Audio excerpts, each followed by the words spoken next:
Welcome, everybody, to the Darrin Collins podcast. We are experimenting with going live. We were targeting 5 o'clock. We got there a few minutes early or a few minutes late, just depending on what side of the studio that you're on. We've been working on technical difficulties and trying to overcome some hurdles. You only have technical difficulties when you try to go live. That's it. Yeah, you get to edit all those out if you don't try to go live. Anyway, thanks for joining us for the Darrin Collins podcast. Want you to do something, if you would. There's a link in this description for this video, but we're also going to put it on the screen. So we're building this the Darrin Collins YouTube channel. So if you would jump over to this link, they're putting it up on the screen right now. Simone's going to throw it up on the screen in front of you. Go to youtube.com and then /@Darrin T.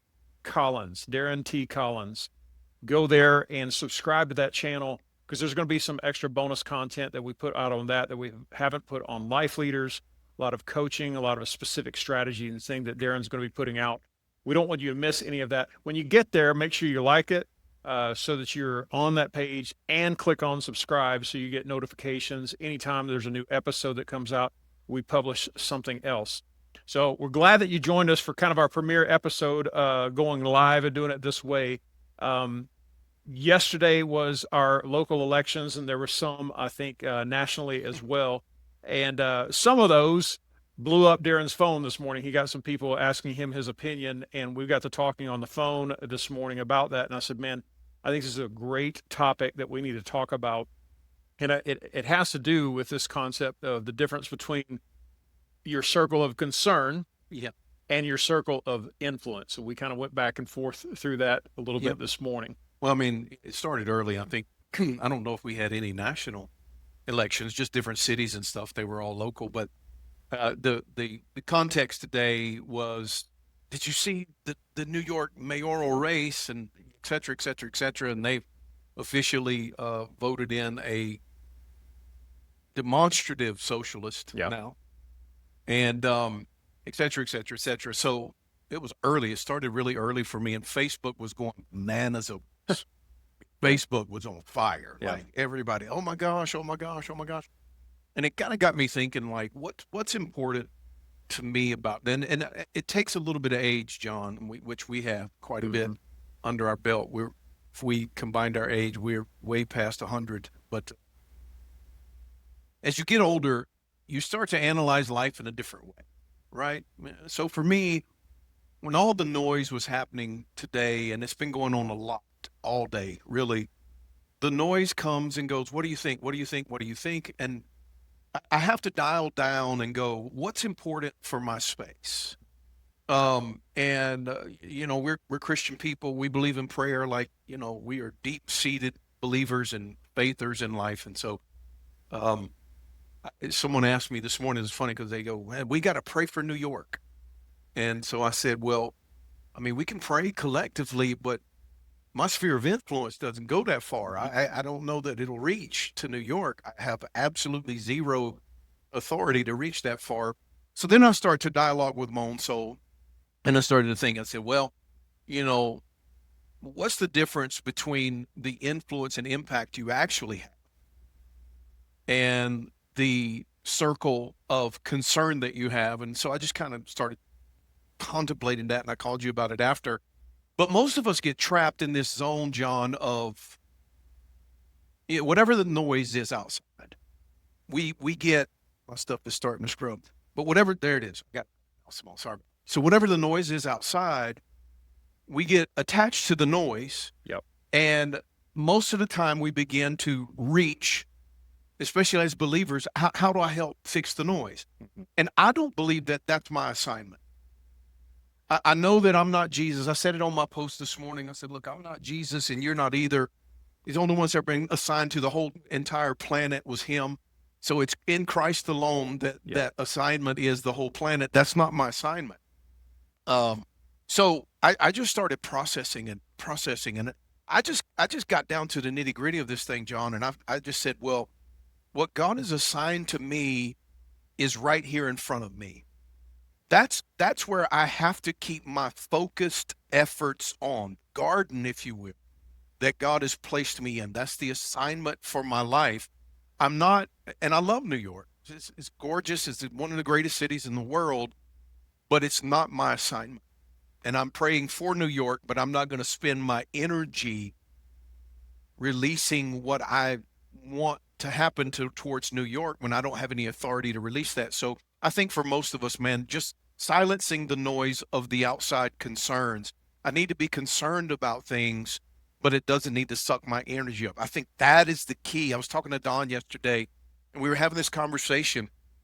And we're getting older, but we got plenty of energy, right? We work out every day. We live life at 180 miles an hour. But there are certain things in life, John, that you have to look at and go, I've got the energy for this, but maybe I'm not supposed to spend it on that, or I don't even want to spend it on that. Because however good you are or however bad you are, you only have a limited amount of life and energy. And so for me, it's about dialing in to what is impactful and leaving the noise aside. Yeah.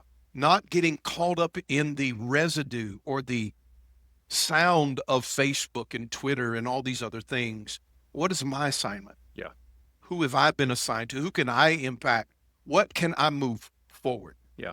That's the important part, because like I told you this morning, if I do what I'm supposed to do really well, and my sphere of influence begins to impact and influence and emerge, you do what you're supposed to do, our influence spheres will overlap. And if enough of us get together and go, here's my space, here's my assignment, this is what I'm supposed to be handling. That I've had 13 people today talk to me and sending me messages on Facebook saying, well, maybe we should run for office. Maybe you should run for this. That's not my assignment. I'm interested. It's a concern for me, Right. but it's not my assignment. Mm-hmm. Right. So I'm supporting officials and helping as much as I possibly can, but my assignment is different. And I think that's the big part. And life gets better the more accurate it becomes. Yeah. Part of what we talked about this morning, and I think it's kind of in our show notes to discuss, is this idea that if you have this particular assignment and you let your concern take your attention, essentially you've turned your attention from that place that's right in front of you, and then it's deteriorating also. Yeah, well, you lose both and. Because the reality is, when you start to understand realms of authority, spheres of influence, however you want to word this, dominion, right? For all of our church folks, dominion, when you start to, God put Adam in a space. So if this is our prototype, right? He put him in a space and he said, I need you to manage this space. Now, I'm going to give you the whole thing. I'm going to give you the whole planet, Adam. It's all yours. But I need you to manage this space. And how you manage this space will determine how we expand your realm of quote unquote dominion, authority, influence, whatever you want to call that. I think for us, man, if everybody would dial in, like part of the real problem is we never have set focus enough to go, this is what I'm supposed to be doing in life. And be okay with doing this to the best of our ability and allowing that to unfold in the way that it needs to unfold and expand and grow. The noise is easy to get attracted to, because especially on social media, because here's what happens on social. Whatever you like or you stay on, you don't even have to like it. Yeah. You can just stay on it, and then it captures an algorithm that says, well, John likes this. Yeah. Let me feed more of that to John. Keep your attention. And it keeps your attention. And anytime your attention moves from the garden that you've been assigned to, the land, the space, anytime, that's called a distraction. It doesn't matter if it's good, bad, or indifferent. It's still a distraction. Most people get trapped in, well, a distraction is evil, especially us Christian folks. Yeah. A distraction is something. I'm not distracted because it's not bad. It's a good thing. See that, you got to say that again, because we say the distraction is the bad thing. You said no, you can actually be distracted with. Well, more of us get distracted by the good than the bad. It's not the temptation that the enemy uses to turn your head. It's the good thing that keeps you away from the greatness that you were born for. Right? It's the good thing that you really can't affect, but if he can keep you focused on that good thing, then the greatness will never emerge. And that is the big point of drifting and distraction. And it's easy. Think about this, man. Think about how demonstrative it is for a Christian community today to look at what happened last night in the elections of New York and go, oh my goodness, we got to do something about this. Yeah. Right. And all the Christian TV ads and all that's going to be wild. Then the question is what? Yeah. But the reality is for what I'm talking about to the people out there, you have to be good in your garden and let God work out the expansion of that. Not to spend your energy. The enemy of your life wants you to spend the energy that you have on the thing that won't make you great, whether it's a good thing or a bad thing. And you have to decide. This is why I'm such a big believer in coaching, because no one can know themselves completely by themselves. You've got to have help. This is why I'm such a big believer that everyone needs people in their life, because I need to be able to look and go, well, John, that's really good, but that's not what God, that's not your assignment. You're outside of your range. Yeah. And you got to have people in your life that can help you with it. Everybody does. I have to have it. You have to have it. We all have to have it. So I think the big thing for us is to understand distraction is always not that you don't get distracted just by bad things. Most of us get thrown off course by shiny objects and good things. Mm-hmm. We call it the squirrel syndrome in entrepreneurial space. Yeah. Right. It's the next good thing that we get distracted by. I'm a proponent to believe that mastery is where greatness lies, and you need to master the garden that you've been assigned. Period. And doing that will eliminate the noise of other things. And it takes a little bit of age, right? It's easy when you're younger, get caught up in all good things, right? What did they say? How is that working? How can I help? Because youth looks at life going, I want to touch the world. You remember that, right? We used to say that. I want to touch the world. What have you been assigned to? Well, no, I want to touch the whole world. No, that ain't gonna happen. You get a little older, you go, no, I don't really want to touch the world. I just want to be accountable to what I've been assigned to and those people that I've been assigned to. But the enemy uses the good things to distract us, right? Yeah. And so if you can understand that part, everything that you're concerned about shouldn't get your demonstrated energy toward. Does that make sense what I said? Yeah. Just because it's a good thing doesn't mean you should turn your energy towards it. You have to master the space that you've been assigned to and let the rest work itself out. Yeah. Most of us Christians get caught up in, well, this is a good thing, so let me do it. And same thing with investing. I don't really care where you want to take this thing. I really don't want to. Sure, I wish I would have bought Bitcoin at 2 cents. Yeah. Sure, I should have. But I had learned by the time Bitcoin came out that I need to invest in my own space. I need to stay where I'm great at, right? Just stay in this. And if not, if you're an investor and you get distracted, you start just chasing what we call chasing returns. That's what most good people do is they chase the good. That's a really good example. I mean, it's the same in every It's space. the exact same principle. Because if you look at one, then you're going to look at the next. That's then you're going to look at the next. And then you go and your own space is neglected then. Your own garden has weeds in it where if I just it really doesn't matter the examples that we use, but we've used 10,000 examples of this. The pastor with the small church says, well, if I'd have had the opportunity that John had, I would have been great. I would have been a great pastor. The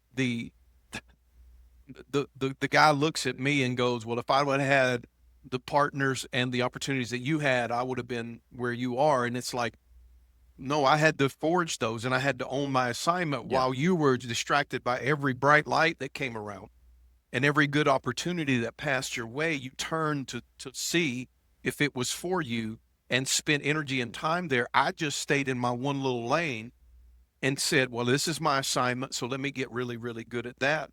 I told you about the time I had lunch with Don. We were having a conversation about what's next. And this has been, probably 20 years, almost 20 years ago now.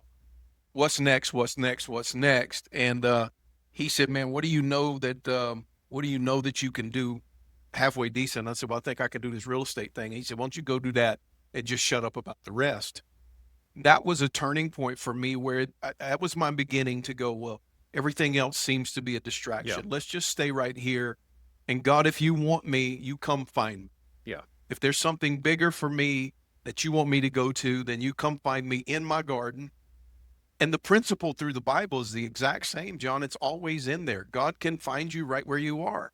Just keep plowing your own field. Just stay in your garden and let it work out. I love that we have a concern for things, but a concern is not an assignment. Right. And it's not to say that it's not a significant thing. Like it could 100%. affect us, but we can't affect it. And that's the difference. That is the difference. Like it could trickle its way down to me and affect my life.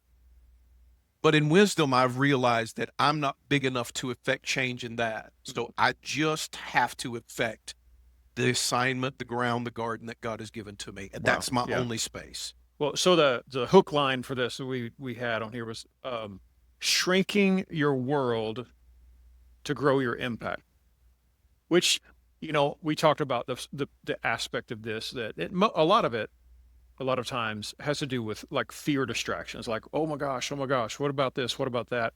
That's going to affect me. And then you talked about the good stuff that we also have a trouble with letting go of.